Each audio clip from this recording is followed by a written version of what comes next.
Well, good morning, everyone. Here we are on April the 19th, and looking forward to weather that's warming up. So we had a great time in the Lord at the prayer meeting last night. Things resolved, things that are being changed, things that are on the way. It's all fantastic stuff. We're continuing reading through 1 Samuel today. And there was a lot in today's reading. It was a number of chapters that we covered and a lot of stuff that was happening there. But the one thing that I just wanted to touch on today, and there's a lot of it, but there's one thing in particular, is when Saul went to the meeting and had Samuel called up, and he said to his friend, like, I'm in trouble. God's not talking to me. He's not talking to me through the prophets. He's not talking through dreams.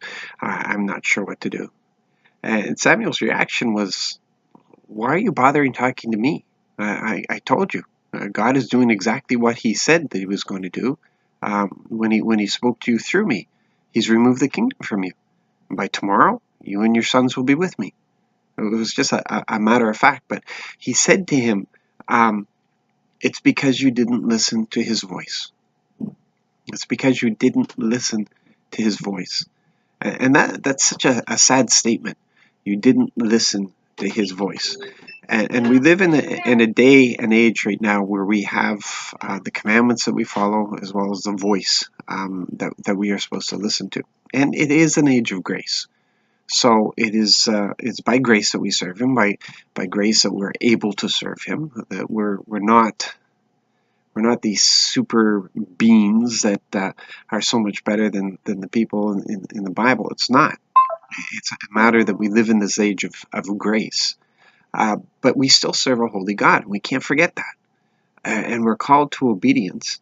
And it was our choice. It was our choice to accept salvation. It was our choice to accept adoption.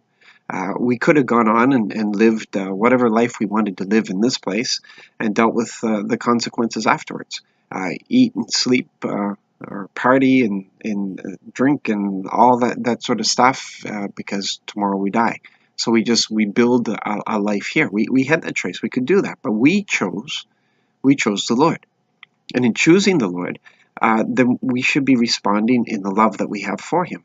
It's not a matter whether we feel like it or whether we agree with it. It doesn't matter to us. Ours is just a response of love, which is obedience. We don't get to decide whether we agree with the King of Kings. It doesn't work that way. We don't even have to understand the King of Kings.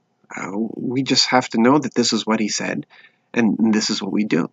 He may bring us into an understanding, but that's not a requirement for obedience. Love is a requirement for obedience. And if we don't obey the voice, if we don't follow the commandments, if we don't obey the voice, then our heart will grow hard. It will grow insensitive to him. We will stop hearing the voice. We will stop understanding the commandments. We will grow a hard heart. We will be removed from the vine, and then we will be as useless as a stick. That's still the consequences of today. That's not from a lack of his love.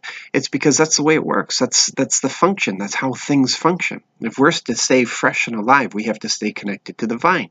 The staying connected to the vine means a life of obedience, not a life of arguing, not a life of second guessing, not a life of thinking we know better, not a life of doing what we think is best because we can't be bothered to learn the commandments.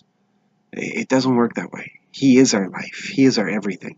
So all of our day is spent learning about him. All of our day is going deeper in the word. All of the day is receiving revelation. All of our day is using every opportunity to bring him honor and glory.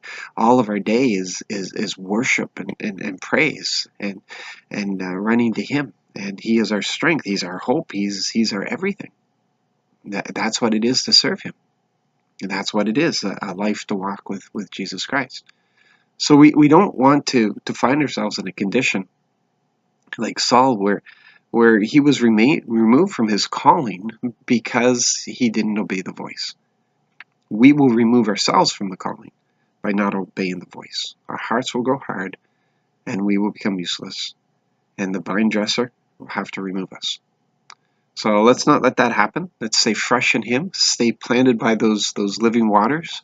Allow your leaves to be green all the time. Bear the fruit in season, and be everything that you're supposed to be. So you have an excellent day. Rejoice in Him. Spend the time in praise and worship. Grow deeper in Him, and be used by Him today. Be willing to be whatever He needs you to be today. God bless.